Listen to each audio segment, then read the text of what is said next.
Annonceurs, chefs d'entreprise et autres. Bref, population d'ici et d'ailleurs. Cet espace vous est réservé pour la promotion de vos produits et activités. Non seulement en français, mais aussi en fond, Ditamari, Fulfulde, Batonou, Dendi. À vous le choix.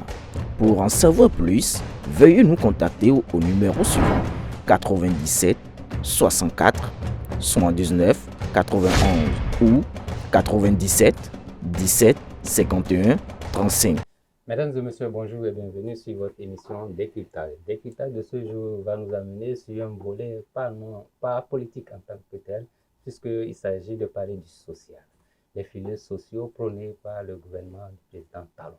Et qui mieux pour nous parler de ce sujet que celle qui aujourd'hui est chargée d'aller à la rencontre des populations pour leur parler des affaires sociales au niveau du gouvernement Talon. Il s'agit de Madame Diaouda Mariam, qui est aujourd'hui la ministre conseillère. Elle fait partie de ce collège des 12 ministres conseillers du président Talon. Madame, bonjour et bienvenue sur ce plateau. Merci, cher ami. Qu'est-ce que ça vous fait de représenter aujourd'hui les affaires sociales en tant que ministre conseillère? D'abord, je tiens à vous remercier pour l'invitation sur le plateau. J'en profite pour saluer les internautes qui nous suivent en ce moment. Et je leur souhaite un joyeux Noël. Que la magie de Noël nous apporte la paix, la joie, le bonheur et beaucoup d'amour. Au second mandat du président Talon, il nous a parlé du hautement social. Le hautement social, il me semble que certains se disent que cela se laisse désirer. Est-ce réellement ça? C'est quoi le hautement social? Parce que certains disent qu'ils ne sentent pas ce social. Alors, cher ami, ce qu'il faut savoir, c'est que la finalité, la résultante de toutes les politiques publiques, c'est la valorisation du capital humain. Le capital humain, c'est quoi? C'est l'ensemble des connaissances, des aptitudes, des compétences d'une personne ou d'une équipe à participer valablement à la richesse du pays, au développement de son pays. Alors, c'est pourquoi depuis 2016, le gouvernement de la rupture a mis l'homme au cœur de la gouvernance. Et donc, le hautement social répond au couple inclusion sociale, inclusion financière, à la trilogie. Entendez, désir, décision, détermination. Désir de valorisation de l'homme, décision par les actions à forte portée, à forte valeur ajoutée, à forte valeur ajoutée sociale, et à la mise en place d'un cadre institutionnel tel que l'ANPS, entendez l'Agence nationale de la protection sociale, qui a pour vocation de porter l'action sociale de proximité de l'État. Et aujourd'hui, l'ANPS, quand on voit son ancrage institutionnel et les actions qu'elle mène, on peut dire que c'est l'expression éloquente du hautement social. Et au niveau de la détermination également, c'est de créer des actions sociales d'une durabilité nulle part ailleurs, c'est-à-dire créer des actions durables et renforcer la résilience sociale. Voilà ce que je peux dire. Ce qui consiste bien sûr le hautement social du gouvernement Talon. Est-ce que ce hautement social-là, c'est ce qu'on retrouve au niveau de l'H, ce projet H? Bien sûr. Les filets sociaux, si je prends par exemple le projet H formation, vous n'êtes pas sans savoir que les artisans ont bénéficié de ce projet-là sur différents domaines, à savoir les pâtissiers, les artisans, les femmes, même il y a des femmes peules qui ont bénéficié pour leur formation et renforcement de capacité à la manière dont le fromage le wagashi est fait, la manière traditionnelle à laquelle les femmes peu étaient habituées. Elles ont reçu de cette formation-là les techniques modernes pour une meilleure prise en compte en termes d'esthétique, en termes de rapidité. Donc, leur capacité a été renforcée. Également, les menuisiers, les peintres, et les vitriers. Donc, tout ce beau monde-là ont reçu des formations et un renforcement de capacité et qu'à la fin, ils ont reçu des attestations qui pourront leur permettre d'être utilisés dans les chantiers qui sont ouverts un peu partout dans le pays. Leurs compétences peuvent être jugées à travers. Bien sûr, oui, bien sûr. Voilà, on nous parle des filets sociaux comme la solution. Bon, je dirais un peu miracle du gouvernement Talon pour soulager les populations. Qu'est-ce que cela contient? C'est quoi en fait les filets sociaux? Oui, j'ai parlé tout à l'heure du volet formation du projet H. Je viens au niveau de la santé. Aujourd'hui, les populations les plus vulnérables qui sont dans l'extrême pauvreté ont été recensées et sont dans un fichier. Ils ont reçu des cartes biométriques qui leur permettront d'aller aux soins gratuitement dans les centres de santé publics. Les premiers soins, les analyses sont gratuites, donc ceux qui sont dans l'extrême pauvreté sont pris en compte. Et ceux qui sont moins pauvres, ils sont pris également à hauteur de 50%. C'est vrai que les pauvres transitoires. Les pauvres transitoires, parce qu'on ne peut pas souhaiter que l'on croupisse dans la pauvreté tout le temps.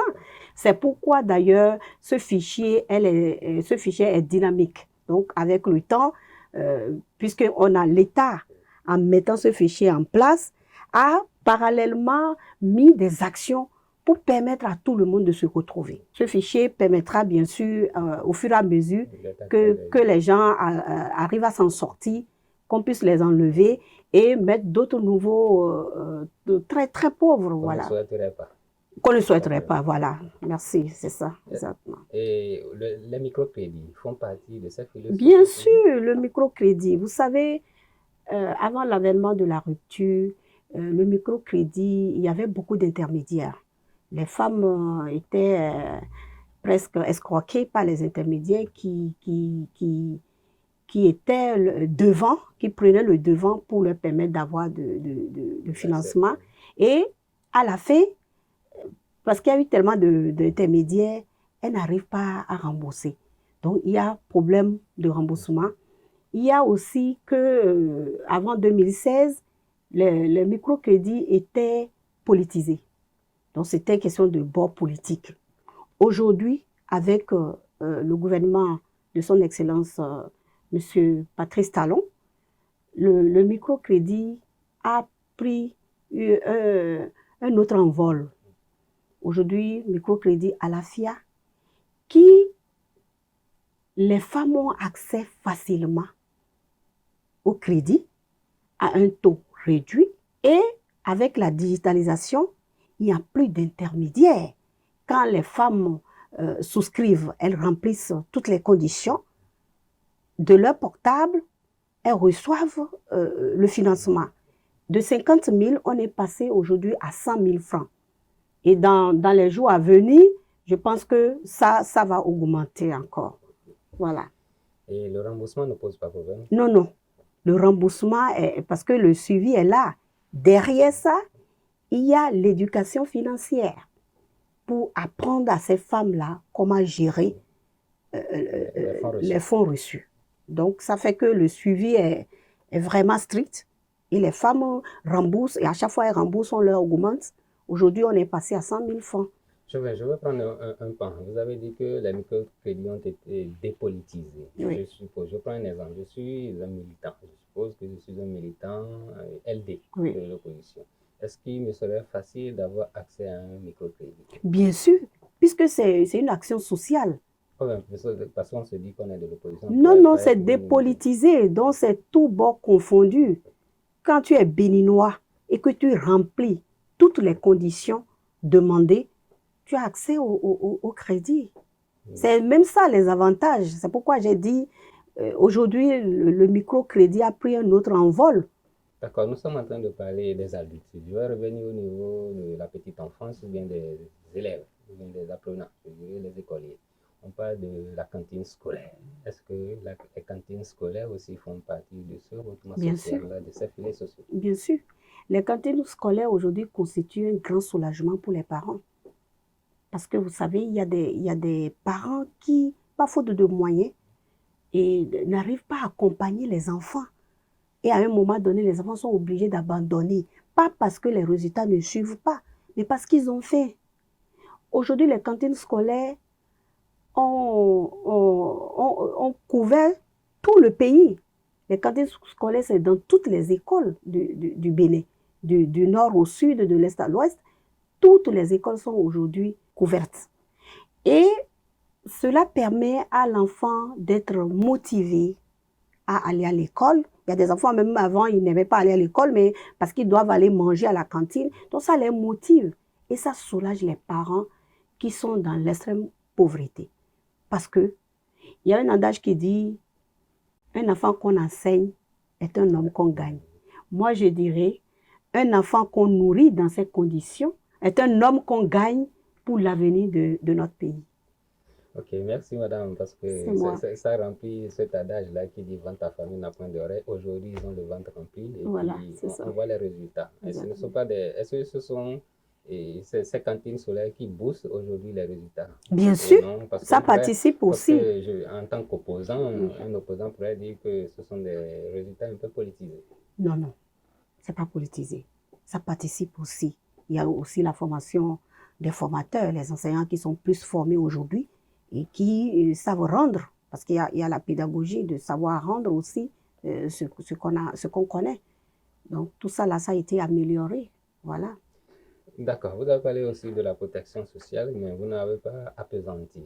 Je suppose qu'il y a de ces régions-là où souvent c'est la sécheresse. Et souvent au niveau de la partie méridionale, ce sont les inondations.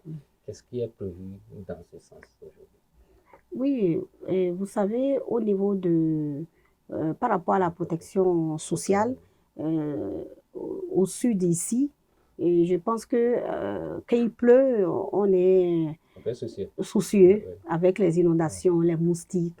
Et vous avez vu, il y a beaucoup de cuvages qui se font. Ils sont en train d'ouvrir. Aujourd'hui, il pleut, mais on n'assiste pas à l'inondation. La preuve, Agla où nous sommes. Agla, on ne pouvait pas circuler dans Agla. Donc aujourd'hui, c'est une chose réelle. C'est vrai, on n'a pas de souci à inviter les gens. Voilà, tout à l'heure quand je venais, je n'ai pas eu de difficulté. C'est vrai qu'il ne pleut pas, mais il n'y a plus d'inondation. Il y en a, pas en droit, mais ça s'est beaucoup amélioré, ça a beaucoup diminué. Ouais, je pense que les quartiers, les habitants des quartiers de Hindé aussi n'en diraient pas moins. N'en diraient pas moins, voilà. Bon, c'est ça. Aujourd'hui, quels sont les avantages réellement de ces filets sociaux-là pour les populations? Et d'abord, il y a la sérénité. La sérénité, il y a la stabilité et la paix dans les foyers. Parce qu'une femme qui est autonome et qui participe aux dépenses de la famille, et la paix règne. Et je suis sûre que pour cette fête de Noël, 70% des femmes ont habillé les enfants. Donc, la stabilité, la paix dans les foyers. Et voilà ce que je peux dire, l'inclusion sociale, la stabilité et la paix dans les foyers. Qu'est-ce que nous gagnons? Vous avez parlé de stabilité, nous les hommes. Oui, c'est que ça va vous permettre de mieux vous concentrer et pour travailler sur l'investissement familial. Vous ne serez plus stressé de ce que les enfants vont manger, comment les enfants vont s'en sortir. Au moins, ça vous permet de vous concentrer. Voilà. Voilà, ok, merci madame.